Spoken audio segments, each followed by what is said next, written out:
শুভ সন্ধ্যা বন্ধুরা। Office hour শেষে জিও টক্স বাংলা আড্ডায় আপনাদের সামনে হাজির।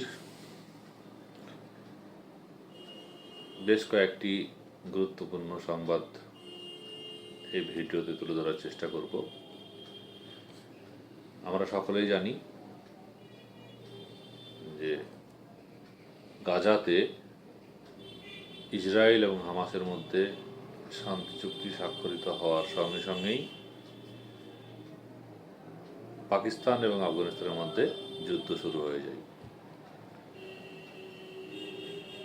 এবং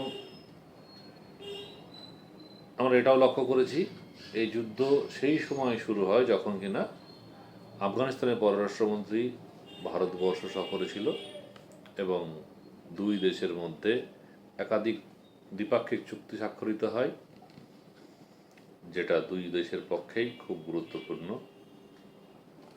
এক তো হচ্ছে পরিকাঠামো উন্নয়ন, মানব উন্নয়ন এবং প্রতিরক্ষা। দুই দেশের প্রতিরক্ষার জন্য এই চুক্তিগুলো ভীষণ গুরুত্বপূর্ণ ছিল। আমরা এর পূর্বের ভিডিওতেই আলোচনা করেছি পাকিস্তান এবং আফগানিস্তানের মধ্যে যুদ্ধ ধীরে ধীরে আপনার ক্রমবর্ধমান এবং আকার দুটোই আপনার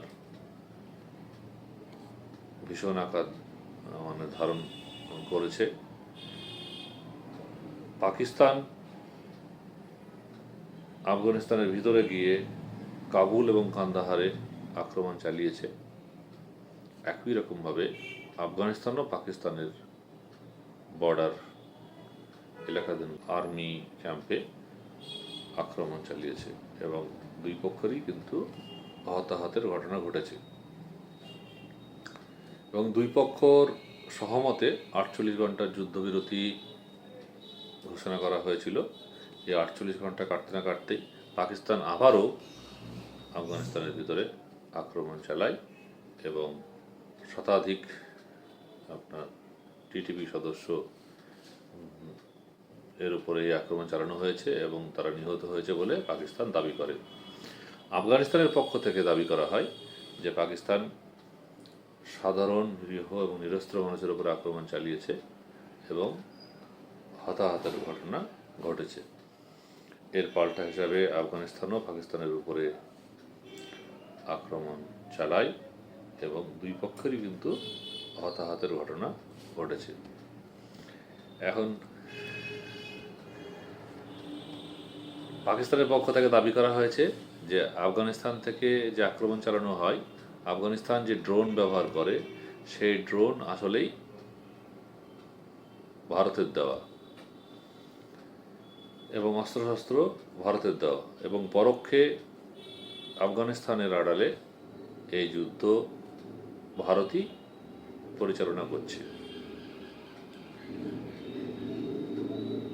এবং আফগানিস্তানকে পাকিস্তান এই হুমকিও দিয়েছে যে প্রয়োজনে আফগানিস্তানকে পৃথিবীর মানচিত্র থেকে নিশ্চিহ্ন করে দেওয়া হবে, প্রয়োজনে নিউক্লিয়ার বোমাও তারা ব্যবহার করতে পিছপা হবেন না। ভারতের সঙ্গে আফগানিস্তানের একাধিক দ্বিপাক্ষিক চুক্তি স্বাক্ষরিত হওয়ার পর থেকেই কিন্তু এই আক্রমণ ক্রমবর্ধমান। আমরা পূর্বের বেশ কিছু ঘটনা এর সঙ্গে যুক্ত করতে পারি। কিছুদিন আগেই আমেরিকা আফগানিস্তানের বাগরাম বিমানবন্দরটি সৈন্য বেস হিসাবে ব্যবহারের জন্য আফগানিস্তানের কাছে চেয়ে বসে। আফগানিস্তান সরাসরি আমেরিকাকে না করে দেয় এবং আমেরিকার পক্ষ থেকে সাংবাদিক সম্মেলনে বলা হয় যে কোনো মূল্যে আফগানিস্তানের কাছ থেকে বাগরাম বিমানবন্দরটি তারা নেবে।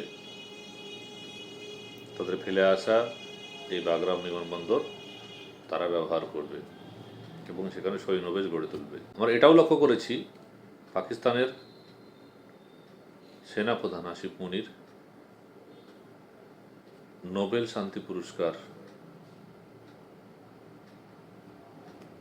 পাওয়ার তালিকায় ট্রাম্পের নাম অন্তর্ভুক্ত হওয়া উচিত বলে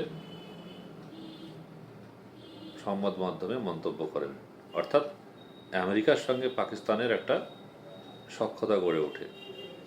একই রকমভাবে বিভিন্ন ইস্যু নিয়ে, বিশেষ করে রাশিয়া থেকে তেল কেনা এবং ইরানের সঙ্গে সম্পর্ক, এই সমস্ত কিছুর উপর বেস করে ভারতের সঙ্গে আমেরিকার সম্পর্ক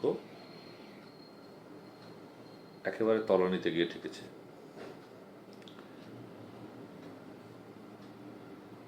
বিভিন্ন দ্রব্যের উপরে শুল্ক বৃদ্ধি, H1 ভিসার উপরে প্রতিবন্ধকতা, অবৈধভাবে আমেরিকায় বসবাস করে ভারতীয়দেরকে ভারতে ফেরত, একাধিক ঘটনার মধ্যে ঘটে গেছে। ভারত এদিকে রাশিয়া থেকে তেল কেনা, রাশিয়ার সঙ্গে সুসম্পর্ক তৈরি করা এবং সেই সঙ্গে আফগানিস্তান একটা ইম্পর্ট্যান্ট প্রতিবেশী দেশ, তার সঙ্গেও সুসম্পর্ক গড়ে তুলেছে। এই পরিস্থিতিতে পাকিস্তানকে আমেরিকা, পূর্বে পাকিস্তানের সঙ্গে চীনের যে সম্পর্ক একটা তৈরি হয়েছিল এবং বর্তমান পরিস্থিতিতে পাকিস্তানের সঙ্গে আমেরিকার একটা সুসম্পর্ক কাছাকাছি আসা আছে বলতে যেটা বোঝায়, সেই সম্পর্ক কিন্তু গড়ে উঠেছে। ফলে এই যুদ্ধ কোথায় গিয়ে থামবে বলা কিন্তু খুব মুশকিল। ভারত স্ট্র্যাটেজিক্যালি বালুচ বিচ্ছিন্নতাবাদী এবং টিটিপি এই দুটোর উপরে নজর রেখে চলেছে এবং পাকিস্তান বলতে যে বালুচ বিচ্ছিন্নতাবাদী, কিন্তু আবার অপর ভাষাতে এটাও বলা হচ্ছে যে বালুচ এর স্বাধীনতাকামী। তারা দীর্ঘদিন ধরে বঞ্চিত, সেখানে উন্নয়ন হয়নি এবং পাকিস্তানের সেনাবাহিনী সেখানে যে যুব সমাজ তার উপরে যে বুলডোজার চালানোর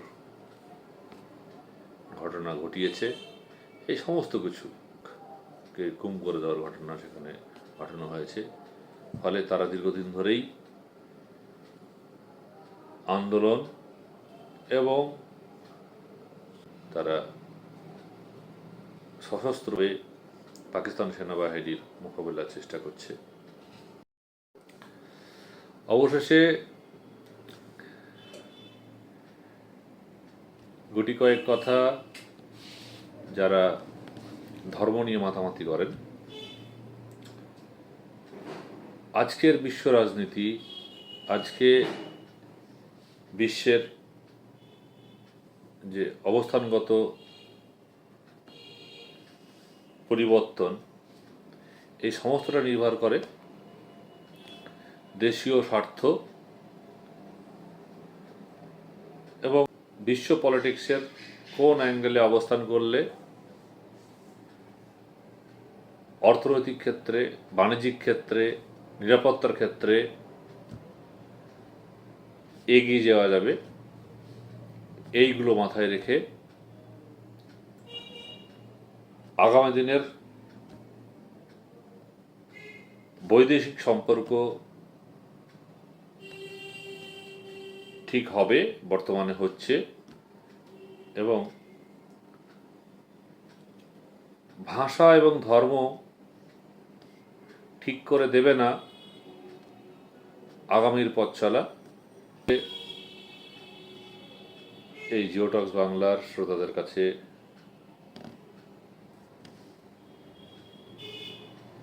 আবেদন, আপনারা এই চ্যানেলটিকে সাবস্ক্রাইব করে দেবেন, যাতে করে ভিডিও আপলোডের সঙ্গে সঙ্গেই এই ভিডিও আপনার কাছে পৌঁছে যায়। সবাই ভালো থাকুন, সুস্থ থাকুন, আগামী সুন্দর হোক। শুভ সন্ধ্যা।